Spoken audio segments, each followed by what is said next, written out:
Surat district કોર્ટને 5000 kilo આરડીએક્સથી ઉડાવી દેવાની ધમકી આપનાર રમણ મિશ્રાની સુરત સાયબર ક્રાઇમે ધરપકડ કરી છે। આરોપી એઆઈનો ઉપયોગ કરીને ધમકીભર્યો ઈમેલ મોકલ્યો હોવાનું સામે આવ્યું છે।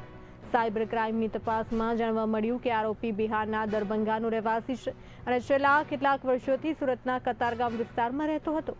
આરોપીએ પોતાનો આઈપી એડ્રેસ ટ્રેસ ન થાય તે માટે અન્ય વ્યક્તિના મોબાઈલનો ઉપયોગ કરી હોટસ્પોટ મારફતે ઈમેલ મોકલ્યો હતો। હાલ પોલીસે આરોપીની વધુ તપાસ હાથ ધરી છે અને તેનું સાયકોલોજીકલ એનાલિસિસ પણ કરાવવાની તૈયારી કરી રહી છે।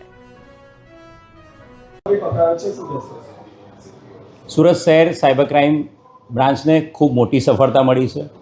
તારીખ 13 જુલાઈ 2026ના રોજ સાંજે 6:13:19 ડિસ્ટ્રિક્ટ કોર્ટના ઓફિશિયલ ઈમેલ આઈડી ઉપર એક ઈમેલ આવેલો હતો, જે ઈમેલમાં 6 શબ્દોમાં કોર્ટમાં 5000 કિલો આરડીએક્સ બોમ્બ, કોર્ટમાં 5000 કેજી આરડીએક્સ બોમ્બ એવો ઈમેલ મળ્યો હતો। બનાવની ગંભીરતાને ધ્યાને રાખીને તાત્કાલિક બીડીડીએસની ટીમ, ક્રાઇમ બ્રાન્ચની ટીમ, એસઓજીની ટીમ અને લોકલ પોલીસ સ્ટેશન સહિત ઉચ્ચ અધિકારીઓ ડિસ્ટ્રિક્ટ કોર્ટ પહોંચી ગયા હતા અને પ્રોપર બીડીડીએસના માધ્યમથી આખું બિલ્ડિંગ થરલી સર્ચ કરવામાં આવ્યું હતું। સાથે સાથે સાયબર ક્રાઇમના ડીસીપી એમની ચુનિંદા અધિકારીની ટીમ પણ ત્યાં પહોંચી હતી અને ઈમેલ બાબતે તમામ ડિટેલ્સ જે ડિસ્ટ્રિક્ટ કોર્ટના જે ઈમેલ આઈડી પર જે ઈમેલ આવ્યો હતો એની તમામ ડિટેલ્સ મેળવવામાં આવી હતી।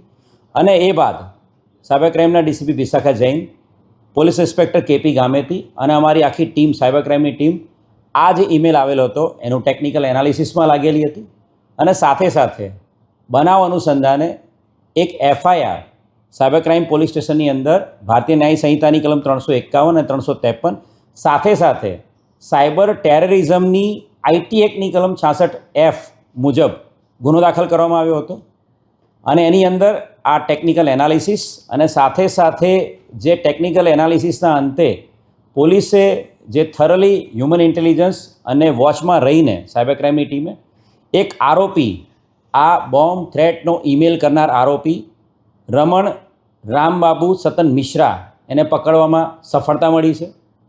રમણ રામબાબુ સતન મિશ્રા છેલ્લા 10 વર્ષથી સુરતમાં રહે છે।